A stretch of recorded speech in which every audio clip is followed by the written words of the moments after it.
on, y'all? Welcome to the Glass Half Full podcast, where we discuss relationships, social media, current events, and everyday life. I am your boy, Henry Lloyd. Across from me is my beautiful wife, Vivi Shavi. How you doing, baby? I'm good, baby. How are you? All right, on this episode, we're going to discuss something spicy. That's our word, spicy. That's the word. That's the word. That's 2021's word, spicy. On today's episode, we're going to discuss OnlyFans. Okay? So, babe, talk to me. I have a OnlyFans.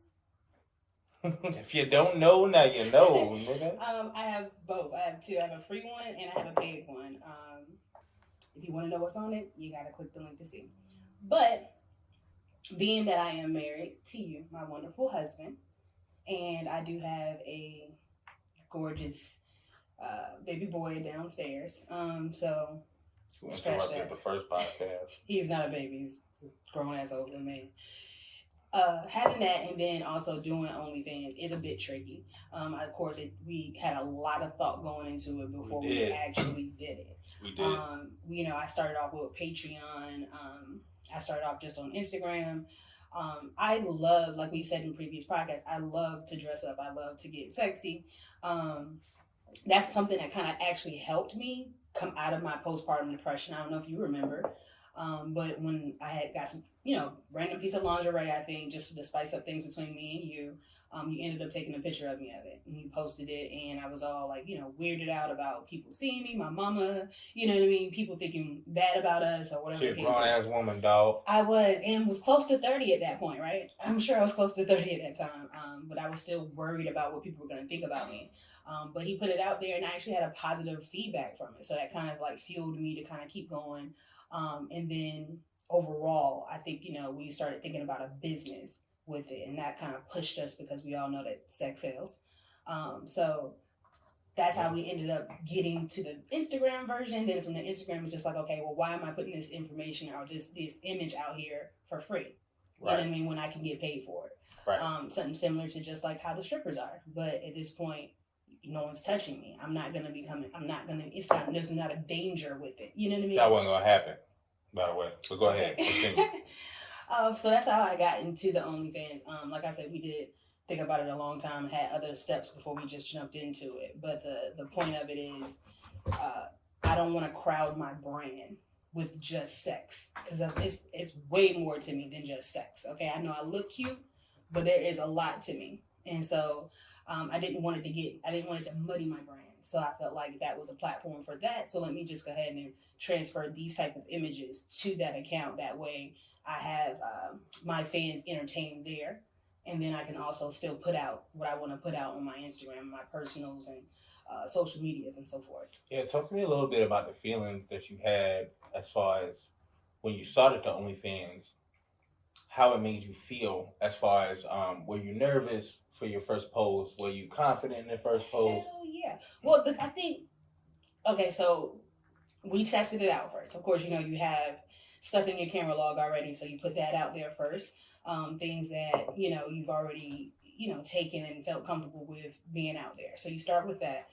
Exclusive content, behind the scenes content that we never released before. So they got a little bit of that at first. So I wasn't nervous about that. It was kind of like, hey, if it doesn't, whatever. If it do, if right, it don't, if it don't. It is what it is at this point. Yeah. You know what I'm saying? Yeah. I wasn't depending on this, so it would be extra money at the end of the day. But then I kind of got into it. Then you want to start, investing money into it. You want to start coming up with ideas for content and so forth. So that's when I started getting a little bit, scared, I guess, because it's like pressure start coming. But it's like, what else can I do besides bust it open? Like, you know what I mean? It's like how many times you want to see me twerk in this outfit? The crazy how many times thing, you want to see me, touch myself? That's about all I can do. I'm not like, right. If that makes sense. Yeah, the crazy thing about OnlyFans is it's like, it's almost like if you're not busting it open, it's not working. It's not worth it unless you're a celebrity, obviously, right? Right. The hardship with you, from my experience, is it wasn't creating enough steam for you to continuously want to put effort into the ideas that you had. So that was my experience. But as far as OnlyFans itself goes, I just want you to reach out to some of the women who are watching or who are thinking about an OnlyFans, and they will ask you the question: is the OnlyFans worth it? Should I start an OnlyFans? How should I start an OnlyFans? Right. So talk to the women that's listening now. Honestly, do OnlyFans if you want to do OnlyFans. Don't rely on OnlyFans for anything. Um, Unless, like I said, you were already heading to that line of work. Because again, we don't know anyone's hustle. I think the word that they use for OnlyFans creators is like sex workers. Wow. So that was another turnoff, I think, for me.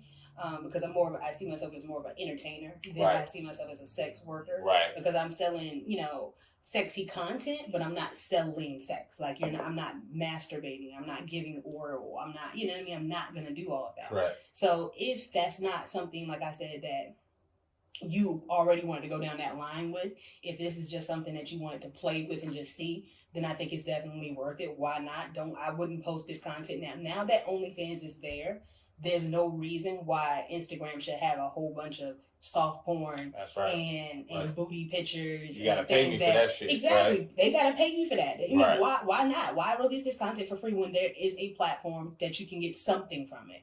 You know what I mean? It may not be much, but it's something. Right.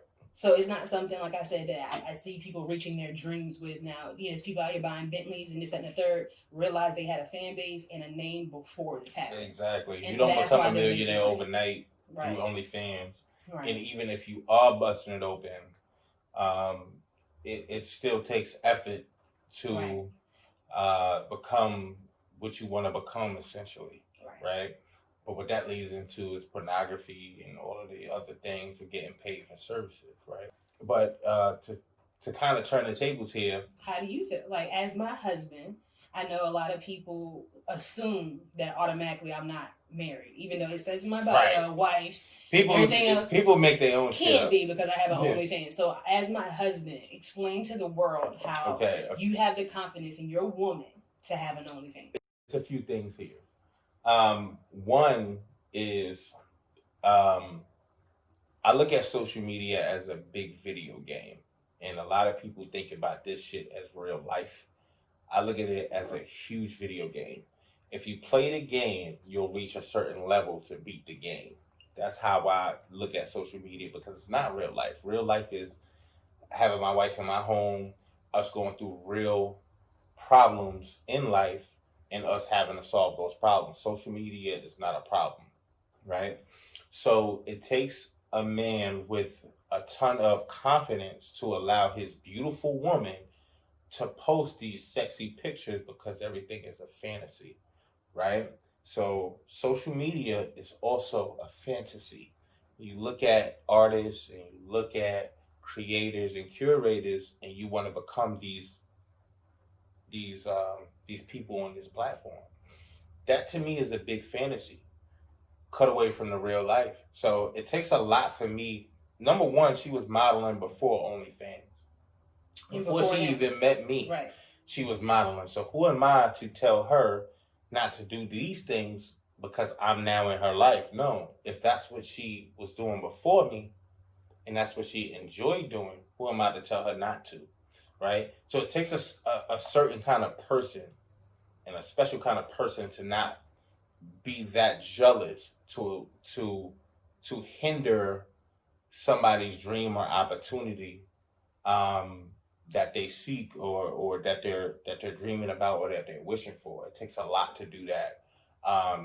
To be quite honest with you, it takes a really, really a jealous man, to so to speak, to stop his wife from doing things that she wants to do, right? As long as it's within the confines of a marriage. One another. Now, again, if this was something that he would have said from the jump, like he's not comfortable with, I don't think it would be something I would pursue. I think it would have been something I would have just kept PG-13 on Instagram and just move forward with. Right. So it's about respect on both ends. Like I know, even with doing it, like even with you being confident in me and trusting in me to do OnlyFans, I also know that with that, I know not to ever take it too far and disrespect you, because you gave me that respect and letting me be myself and do what I want to do. It's a little strange, But at the end of the day, I trust her. Mhm. So whatever her judgment is, And he might be in a couple videos. Lord have mercy. Hey, I'm beating that shit down. Shut up. Let me stop. You gotta go see. But no, all jokes aside, man, how I feel about OnlyFans or my wife, I'm fine with it. As long as you guys have trust. And then the sky's the limit, you know. Right. If people, I want people to like her versus the picture that they're pressing double tap on. I want people to enjoy her personality versus what's seen on the internet. Right, because That's why we launched this podcast than just sex. so they can hear her speak, they can hear her talk, they can hear her movements, they can see that she's a person, versus just an Instagram model and some type of fantasy that they could talk any kind of way to, because that's not real life, right? So with that being said, the OnlyFans itself, it's cool as long as you guys got trust. If your woman has an OnlyFans, trust, respect. If your woman has an OnlyFans, don't deter her. Ask her questions. Um, Hopefully, she brings you into the world, and you're allowed to come into her world that she's in. If you meet a chick with OnlyFans, it's not a detriment. Who knows? She could become your wife. Who knows? So, with that being said, I appreciate y'all coming into the podcast. This is Hamilton Lloyd. This is VV Shavi. Glass Half Full Podcast. Make sure y'all subscribe, like, leave comments in the comment section on whether you would date a chick with OnlyFans or not, or wife a chick with OnlyFans or not. Make sure y'all leave that in the description. We will be replying to all comments. We appreciate y'all. Thank y'all for tuning in. Till next time.